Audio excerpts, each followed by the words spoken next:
On observe des rides circulaires qui s'élargissent et s'éloignent du centre. La surface de l'étang subit une perturbation sous forme de rides circulaires dont le centre est le point d'impact de la pierre sur l'eau. On passe par la suite à la deuxième situation. On déplace vers le haut l'extrémité est d'une sorte de chaîne. Regardons ensemble l'animation.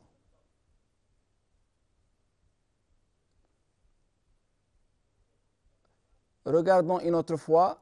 On observe que la déformation progresse le long de la chaîne et ne reste pas localisée au point source. Les différents points de la chaîne subissent des déplacements semblables à ceux que la main a engendrés au point source. Bon, ici, si on revient aux deux situations étudiées, nous remarquons que la déformation ne reste pas localisée au point source. Plutôt, dès que les causes de sa naissance disparaissent, elle progresse le long du milieu considéré. On dit que le milieu est un milieu élastique. Donc, c'est un milieu, tout simplement, milieu élastique, c'est un milieu qui reprend de lui-même sa forme initiale après avoir subi une perturbation ou déformation. Et la déformation produite est dite un ébranlement. C'est toute déformation produite dans un milieu élastique.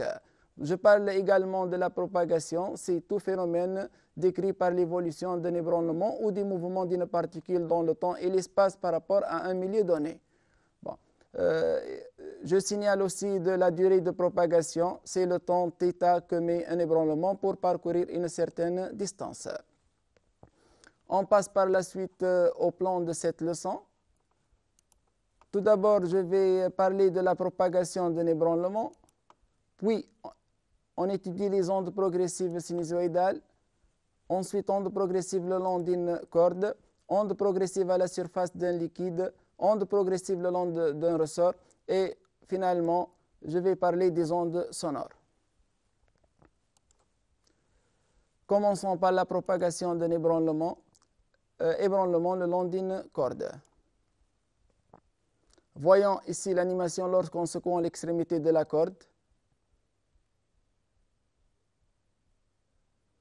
Vous voyez que la déformation ou l'ébranlement ne reste pas localisé au point source. Ici, lorsqu'on communique une secousse, un ébranlement se propage et provoque le déplacement des différents points de la corde. On passe par la suite à la conclusion. On constate que la direction de l'évolution de l'ébranlement le long de la corde est perpendiculaire à la direction de déplacement des différents points de cette corde. Un tel ébranlement est dit transversal. Voyons ici la deuxième partie de la propagation d'un ébranlement le long d'un ressort.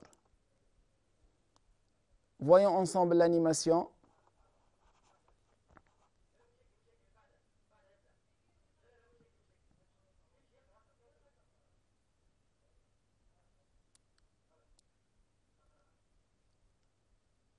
On va comprimer quelques spires. Voyons ici le résultat.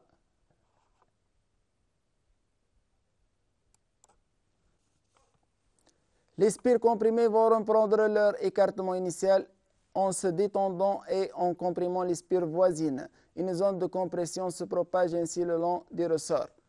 Bon, si on compare la direction de la propagation à celle de la direction des vibrations des spires, on remarque qu'il s'agit de la même direction. On constate que la direction de l'évolution de l'ébranlement le long du ressort est parallèle à la direction du déplacement des spires de ce ressort. Un tel ébranlement est dit longitudinal. On passe à la conclusion. Bon, on distingue deux types d'ébranlement. Donc, ébranlement transversal, l'exemple de la corde. Les points se déplacent perpendiculairement à la direction de propagation. Et un ébranlement longitudinal, comme l'exemple du ressort, les points se déplacent parallèlement à la direction de propagation. Bon, je vais parler également de la vitesse de propagation ou ce qu'on appelle aussi la célérité. Voyons ici une déformation qui se propage le long d'un milieu élastique. L'ébranlement on M' à l'instant T' et celle qui existait auparavant au point M à l'instant T. Ici, point M à l'instant T, M' à l'instant T'. Bon, l'ébranlement s'est propagé de M en M' avec une vitesse de propagation V appelée célérité de l'ébranlement telle que V égale M' sur delta T. Donc, avec M' exprimé en mètres, delta T exprimé en secondes, et par la suite, la vitesse s'exprime en mètres secondes moins 1. La vitesse de propagation ou célérité est une constante qui dépend de la nature du milieu de propagation. Elle dépend de l'inertie du milieu de propagation, la masse linéique dans le cas d'un milieu unidimensionnel, de la masse surfacique dans le cas d'un milieu à 2 dimensions, ou de la masse volumique dans le cas d'un milieu à 3 dimensions. Elle dépend également de la rigidité du milieu de propagation.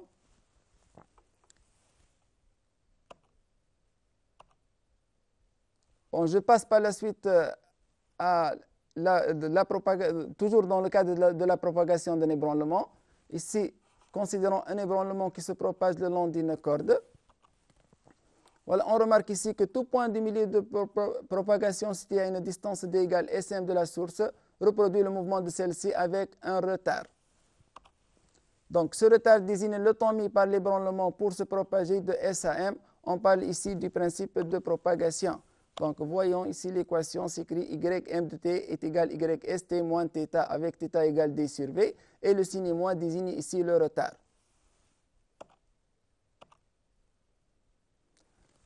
Voilà.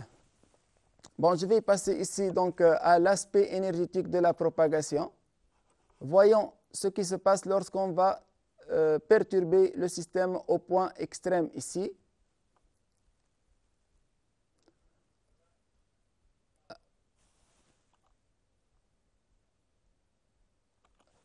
On remarque que chaque point monte puis descend, mais n'est pas entraîné par l'ébranlement. La propagation d'un ébranlement s'effectue alors sans déplacement de matière. Elle correspond à un transport d'énergie. C'est pour cette raison qu'on préfère le mot célérité au mot vitesse auquel est associée la notion de déplacement de matière.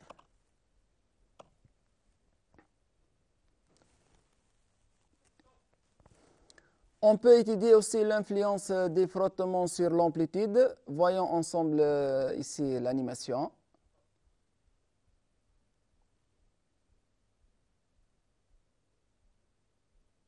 Voyons ensemble comment l'amplitude diminue, et ceci à cause des frottements. Il s'agit ici d'un milieu unidirectionnel. À cause des frottements existants lors du passage de la perturbation dans le milieu matériel, une partie de l'énergie sera dissipée. Donc l'amplitude nécessairement diminue. On peut parler également de notre phénomène. Dans le cas d'un milieu à 2 ou à 3 dimensions, l'amplitude diminue même si l'amortissement est négligeable. L'exemple de la surface de l'eau, l'énergie initialement localisée au point source, elle se répartit de proche en proche entre des ensembles de plus en plus grands de points matériels. L'énergie alors doit diminuer et par la suite l'amplitude diminue. C'est le phénomène de la dilution d'énergie.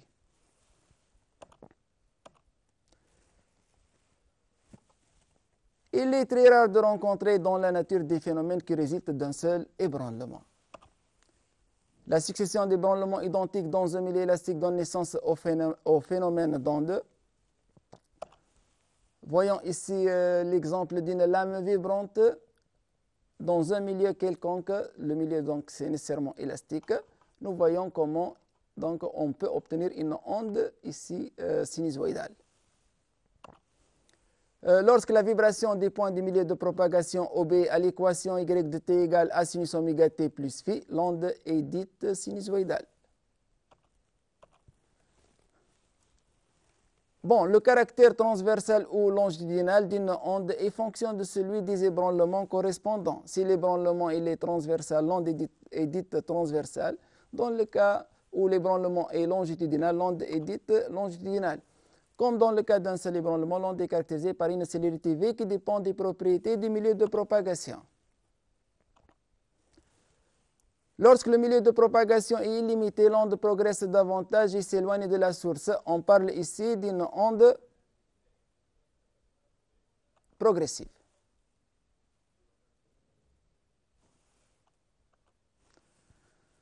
En pratique, pour obtenir une onde progressive, il faut éviter la réflexion. C'est pourquoi on limite le milieu de propagation par une matière absorbante, telle que le coton ou un liquide, afin de pouvoir l'assimiler à un milieu ouvert ou illimité. Bon, voyons ici quelques aspects d'une corde en état de vibration à différents instants. Voilà, ici c'est l'état à l'instant 0, ici l'état à l'instant 0,25 t, avec t c'est la période de vibration de la source. Ici l'état après 0,5 période, ici l'état ou l'aspect à l'instant 3/4 de t, et la dernière aspect c'est après une période de vibration de la source. Bon, regardons ici la distance parcourue par l'onde pendant cette période de vibration. Par définition, c'est la longueur d'onde lambda. Donc, la longueur d'onde lambda d'une onde sinusoïdale est la distance parcourue par l'onde pendant une période de t de vibration. Lambda égale v fois t, avec v c'est la célérité et t c'est la période de vibration de la source. La longueur d'onde dépend de v, du milieu de propagation.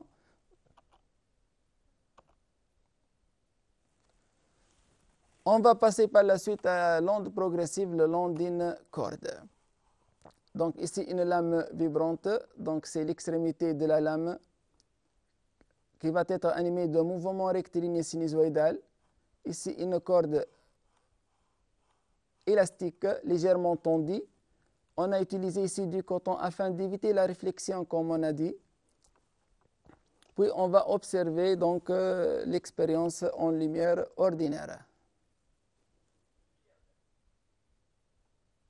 Voyons ensemble l'animation. La corde paraît sous forme d'une bande floue. Bon, comme vous voyez, en lumière ordinaire, il est impossible d'observer l'aspect instantané de la corde ou de suivre le mouvement d'un point M quelconque. Pour étudier le mouvement d'un point M de la corde, on peut utiliser une méthode d'analyse optique. Bon, ici, le dispositif toujours reste formé d'une lame vibrante de la corde élastique. On a ajouté ici un miroir tournant.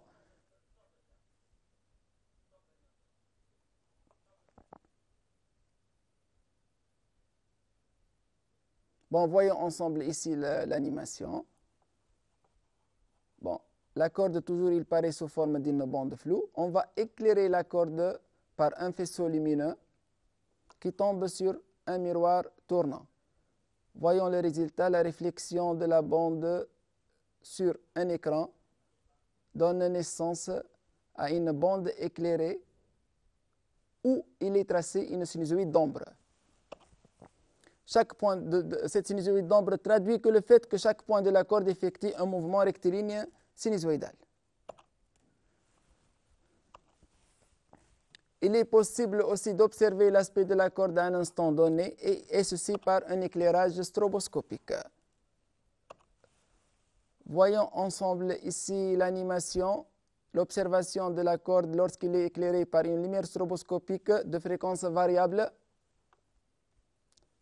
Bon, ici on observe la corde, il dessine toujours une sinusoïde. On observe ici un mouvement ralenti parce que la période des éclairs est proche de k fois t, avec k en t non nul. Bon, l'observation lumière stroboscopique, si la période des éclairs est égale à k fois t avec k en t non nul, t est la période de vibration, la corde paraît immobile sous forme d'une sinusoïde. Si la période des éclairs devient très proche de kt, on a l'impression d'observer une progression lente de la sinusoïde, c'est-à-dire un ralenti apparent soit dans le même sens de propagation, soit dans le sens qui lui est contraire. On passe par la suite à l'étude théorique.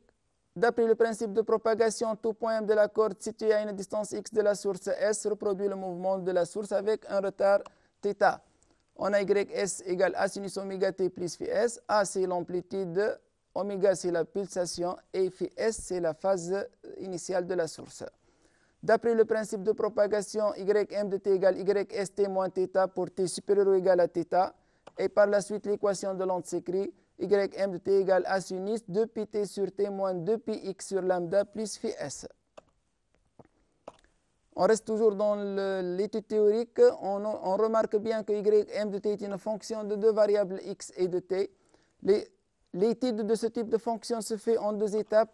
Si on fixe x, t alors variable, on obtient une sinusoïde de temps de période temporelle t qui traduit le mouvement d'un point bien déterminé de la corde, ce qui correspond à la méthode d'analyse optique. Si t est fixe, alors x, ça sera variable. On obtient une sinusoïde d'espace de période spatiale lambda traduisant l'aspect de la corde à un instant donné. Donc, ceci correspond à l'observation stroboscopique. On parle ici d'une double périodicité de Land, une périodicité temporelle de période t et une périodicité spatiale lambda. On écrit yx de t égale y de xt plus t ou plus même plus kt. Et y de x et de t est égal à y de x plus lambda ou k lambda et de t. On passe par la suite à une application sur la corde vibrante. L'extrémité S d'une corde SA de longueur 1 mètre tendue horizontalement effectue un mouvement rectiligne sinusoïdal d'équation ys de t égale a sinus de 100 pi t pour t supérieur ou égal à 0. On voit ici bien que la phase de la source est égale à 0. C'est-à-dire la source va commencer à vibrer dans le sens positif. Sachant que la célérité des ondes le long de cette corde est V égale 20 mètres seconde moins 1, la première question représentait la sinusoïde des temps du point M1 tel que SM1 égale 30 cm. La deuxième question, comparer les mouvements de S et M1. La troisième question, dessiner l'aspect de la corde à l'instant T1 est égal à 1,75 10 moins 2 secondes. Voyons quelques instants de l'application.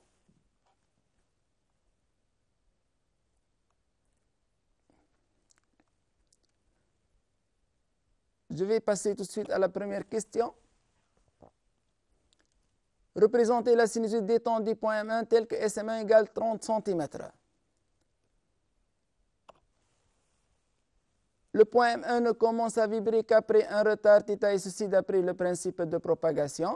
θ1 c'est la distance SM1 sur V, avec V c'est la célérité de propagation. Ceci donne 1,5 10 moins 2 secondes. Or, t égale 2 pi sur oméga, oméga c'est la pulsation, est égal à 10 moins 2 secondes. Donc, θ1 égale 1,5 t. Donc, le point M1 va commencer à vibrer à partir de l'instant 1,5 t, exactement comme a commencé la source dans le sens positif.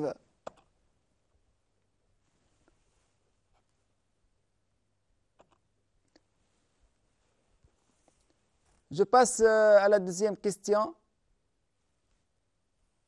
Comparer les mouvements de S et M1. Donc, on a la distance SM1 égale 30 cm. Ceci est égal à 1,5 lambda. Donc, les deux points vibrent en opposition de phase. Donc, je rappelle bien que deux points distants de K lambda avec K entier vibrent en phase. Et deux points distants de 2K plus 1 lambda sur 4 vibrent en quadrature de phase. La troisième question, c'est dessiner l'aspect de la corde à l'instant 1,75 10 moins 2 secondes.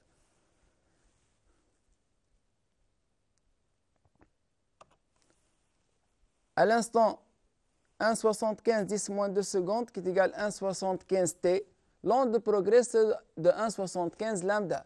La source a commencé à vibrer dans le sens positif. On aura alors une crête du côté du front d'onde. Et on observe l'aspect suivant. Donc ici, comme vous voyez ici, donc une crête donc, au niveau du front d'onde, puisque la source a commencé son mouvement dans le sens positif. On passe par la suite à la quatrième partie, onde progressive à la surface d'un liquide.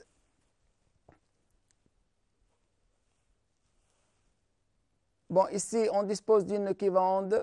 On va exciter la surface d'un liquide par une lame vibrante sinusoïdalement au cours du temps. Bon, l'observation en lumière ordinaire, on voit des rides qui progressent vers les bords de la cuve. On observe donc des rides circulaires qui se propagent vers les bords de la cuve onde.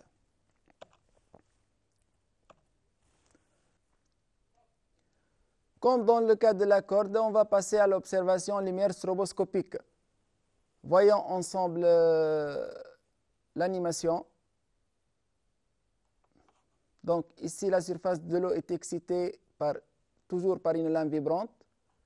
La période des éclairs ici est légèrement supérieure à K fois T.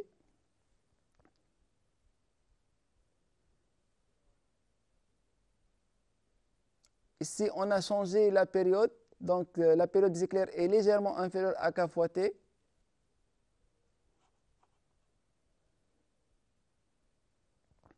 Bon, ici, je vais signaler que si on excite la surface avec une réglette, on obtient des rides rectilignes au lieu de circulaires.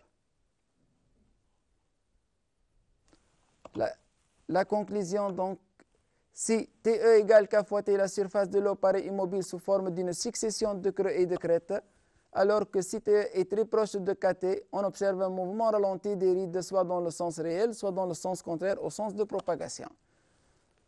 On passe à l'étude théorique. D'après le principe de propagation, tout point M de la surface situé à une distance R de S reproduit le mouvement de la source avec un retard θ.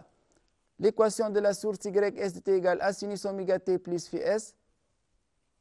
D'après le principe de propagation, Ym de t égale YST moins θ pour t supérieur ou égal à θ. On obtient l'équation de l'onde Ym de t égale A sinus 2πt sur t moins 2πr sur lambda plus phi S. Donc, comme vous voyez ici, exactement comme dans le cas de la corde, on remplace tout simplement x par r.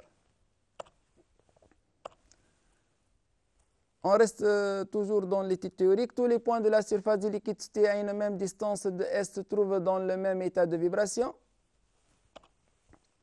Comme dans le cas de la propagation le long d'une corde, l'équation de l'onde qui se propage à la surface de l'eau est fonction de deux variables R et de T, d'où la double périodicité de l'onde. On passe par la suite à une application.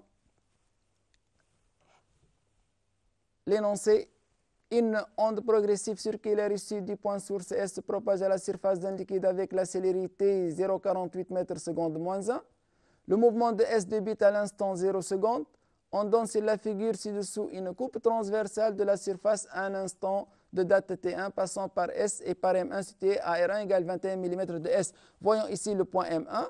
Ici, la position de la source S. Donc, cette distance représente le R1. R1. Donc, si on peut calculer directement R1 en fonction de lambda ici, R1 donc égale 1,75 lambda, comme vous voyez. Je passe aux questions. La première question, déterminer la longueur d'onde de la phase initiale de S et l'instant T1. La deuxième question, trouver l'équation YT1 de R. La troisième question, c'est donner les lieux des points de la surface de l'eau ayant une élongation nulle et se déplaçant dans le sens positif à l'instant T1.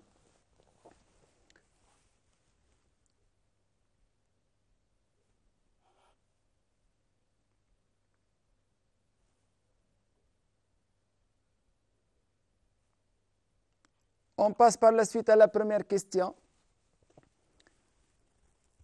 Déterminer la longueur d'onde de la phase initiale de S et l'instant T1. Bon, comme j'ai dit ici, la distance entre la source et le point M1 est égale à 1,75 lambda, est égale à 21 mm. Donc, on peut calculer la valeur de lambda. On obtient finalement lambda égale 12 mm. Concernant la phase de la source, bon, je vais ici regarder le front d'onde. Le front d'onde est un creux, comme vous voyez ici. Donc, la source nécessairement a commencé son mouvement dans le sens négatif et par la suite phi S égale à pi. La partie extrême de l'onde est un creux, la source a commencé son mouvement à l'instant 0 dans le sens négatif, donc phi S est égal à pi. Pour calculer la date T1, donc ici, il faut chercher la position du front d'onde par rapport à la source. Donc ici, la distance, c'est 1 lambda, 2 lambda, 2,5 lambda. Et on sait que pour progresser de lambda, l'onde lui faut une durée égale à une période t de vibration. À l'instant T1, l'onde a parcouru la distance 2,5 lambda, d'où T1 égale 2,5 t. Ceci donne 6,25 10 moins 2 secondes. La deuxième question, c'est trouver l'équation YT1 de R. Ici, Y en fonction de R. Vous voyez ici, donc, c'est une coupe transversale de la surface. Bon, Regardons ici le début de cette courbe. Donc, à partir du point source, donc la courbe est décroissante. C'est-à-dire la phase vaut nécessairement pi. Et pour les points situés à une distance supérieure à 2,5 lambda, on a y de r égale à 0. C'est-à-dire ces points sont encore en état de repos. Bon, YR égale 0 si R supérieur à 2,5 lambda, YR égale A sinus 2PR sur lambda plus pi si R inférieur ou égal à 2,5 lambda. Donc ici, on peut remplacer la lambda par sa valeur.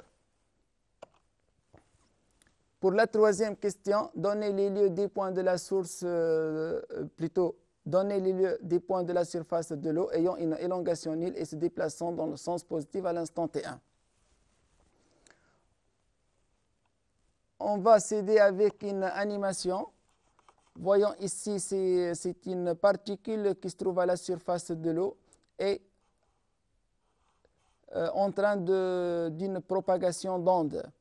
Donc ici, si le point est situé sur une courbe décroissante ou sur une partie décroissante de la courbe, elle est en train de se déplacer vers le haut, tandis que si le point est situé sur une partie croissante de la courbe, elle est en train de se déplacer vers le bas.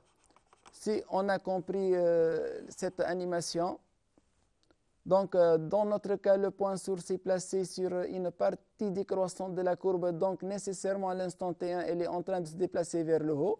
De la même manière, pour le point de la coupe situé à une distance lambda de la source, et également la même chose pour le point situé à 2 lambda de la source. Bon, ici, on a demandé les points de la surface, donc les points de la surface vont être donc situés sur des cercles.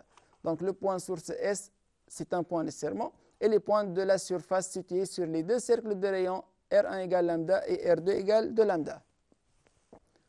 On passe par la suite à la cinquième partie, onde progressive le long d'un ressort. On dispose ici, comme vous voyez, d'un ressort aspire non jointif dont l'une de ses extrémités est attachée à un vibreur qui lui impose des vibrations sinusoïdales de période de T. En lumière ordinaire, le ressort nous paraît exactement comme dans le cas de la corde floue. En lumière stroboscopique, on peut observer ensemble l'animation. Voyons l'animation. Voilà, comme vous voyez, on peut observer les spires au cours du temps. L'observation en lumière stroboscopique, si T égale K fois T, le ressort paraît immobile sous forme d'une succession de zones alternativement comprimées et dilatées. Si T est très proche de KT, les zones comprimées et dilatées paraissent progresser lentement le long du ressort. On observe un ralenti apparent soit dans le sens réel, soit dans le sens qui lui est contraire. On passe finalement aux ondes sonores. Bon, le son ne se propage pas dans le vide, sa propagation nécessite un milieu matériel, c'est une onde mécanique. La propagation d'une onde sonore contenue dans un tuyau ressemble à la propagation d'une onde longitudinale le long d'un ressort. Voyons cette animation ensemble.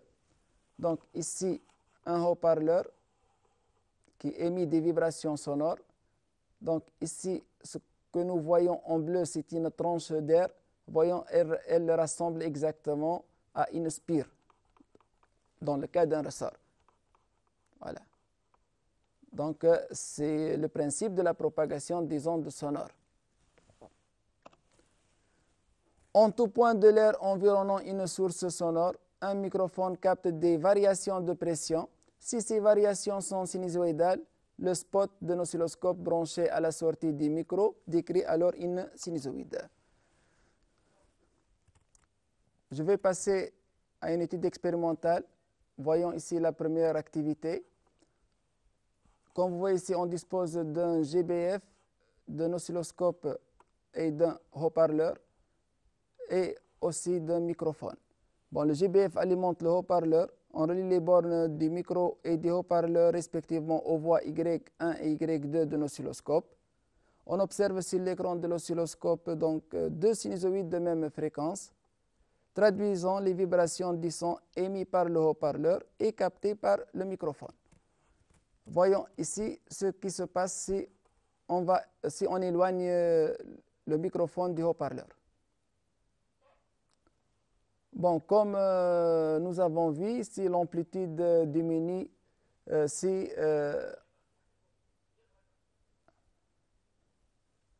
donc, comme vous voyez, si l'amplitude diminue, lorsqu'on s'éloigne du haut-parleur.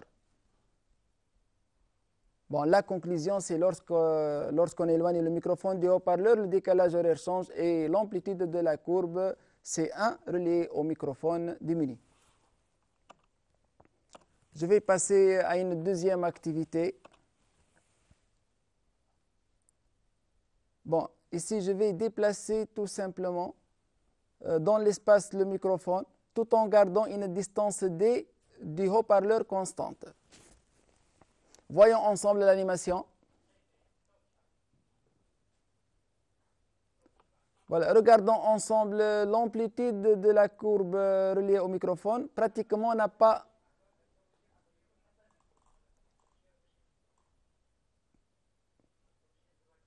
Donc, la courbe reliée au microphone pratiquement n'est pas affectée. L'amplitude a resté constante, tandis et de la même aussi le décalage horaire n'est pas modifié. En déplaçant le microphone dans l'espace tout en conservant des constantes, la courbe C1 n'est pas affectée. Donc, il s'agit ici d'une onde sphérique et longitudinale. Donc, les ondes sonores sont sphériques et longitudinales. Bon, je vais passer à une troisième activité sous forme d'une application mesure de la célérité du son dans l'air atmosphérique. Bon, ici, on note bien la valeur de la fréquence, c'est 1000 Hz ou 1 kHz. Ici, j'ai placé le microphone de manière que les deux courbes C1 et C2 soient initialement en phase. On va déplacer le microphone à partir de ce point de manière que les deux courbes soient de nouveau en phase. On voit ensemble ici l'animation. Bon. Voilà, à ce niveau, nous remarquons que les deux courbes sont en phase, presque à une distance de 34 cm. Bon, qu'est-ce qu'il représente cette distance? Nécessairement, c'est la longueur d'onde lambda, dans le cas des ondes sonores. Bon, on a la fréquence n égale 1 kHz et la distance d égale 34 cm. Ceci nous permet de calculer la célérité du son dans l'air atmosphérique.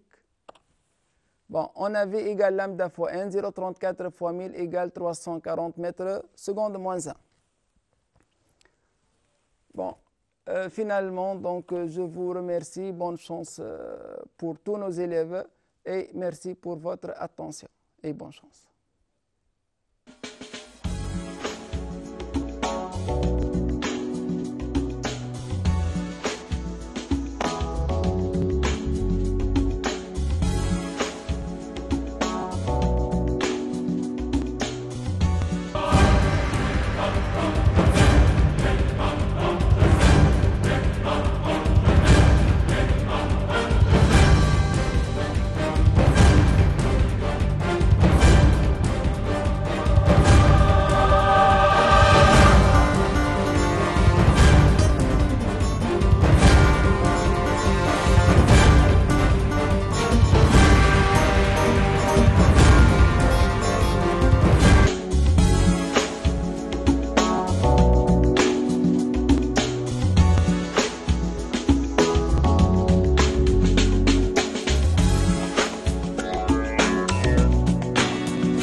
أبنائنا التلاميذ، مرحبا بكم في هذه الحصة المتجددة من حصص الدعم المنهجي الموجهة لتلامذة السنة الرابعة آداب.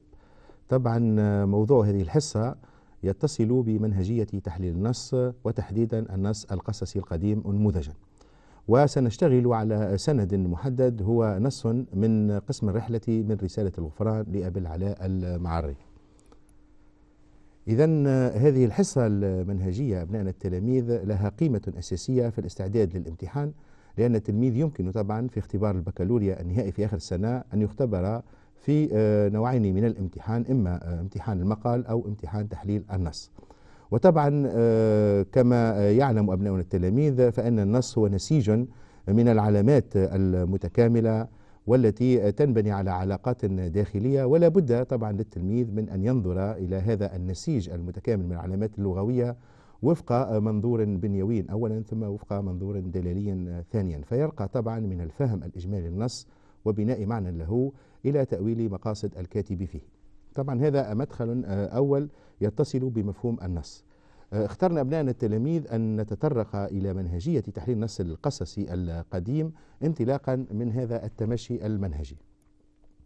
إذا بنينا الحصة على توطئة تتصل بالحديث عن مميزات القص القديم، وكما هو معلوم فإن من مميزات القص القديم ما يجعل النص القصصي مثل النادرة والمقامة والحكاية المثلية وكذلك نص أبي العلاء المعري في رسالة الغفران نصا متميزا عن النص الروائي الحديث. وطبعا بين النص القديم والنص الحديث هنالك فروق نوعية من حيث طرائق البناء وطرائق تشكل المعنى. المستوى الثاني من التمشي المنهجي هو أننا سنتوقف عند طرائق تفكيك النص القصصي القديم سواء من حيث حركة المعنى في النص أو من حيث حركة المعنى في المقطع الواحد أو الوحدة الأولى. أما اللحظة الثالثة من بناء الحصة فتتصل بمقومات الكتابة في تحليل النص، وكما هو معلوم فإن التلميذ ينتج نصا متكاملا ومقالا متكاملا يقوم على عناصر أساسية كالمقدمة والجوهر والخاتمة، ولا بد أن نقدم له في ثنايا هذه الحصة جملة من التوجيهات المتصلة بطرائق الكتابة والتحرير، ثم نخلص أبنائنا التلاميذ في النهاية إلى تقديم جملة من التوصيات والمحاذير، يعني ما يجب على التلميذ أن يتبعه وما ينبغي عليه تجنبه. إذا إن شئتم يمكن أن نتحدث في باب التوطئة عن خصائص النص القديم.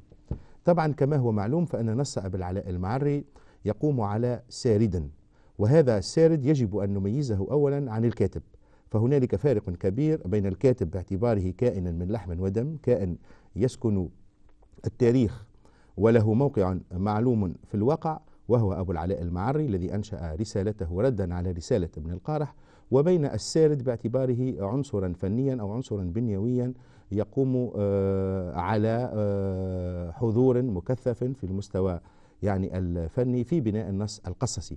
إذا كلما تحدثنا عن نص قصصي تحدثنا عن سارد أو راو ينجز هذا النص وينتجه وله فيه وظائف، ومن أهم الوظائف التي ينتجها السارد في النص القصصي هو عرضه للأحداث ودفعه بحركة الحدث ونموه، طبعا وفق حبكة قصصية وعقدة قصصية محددة.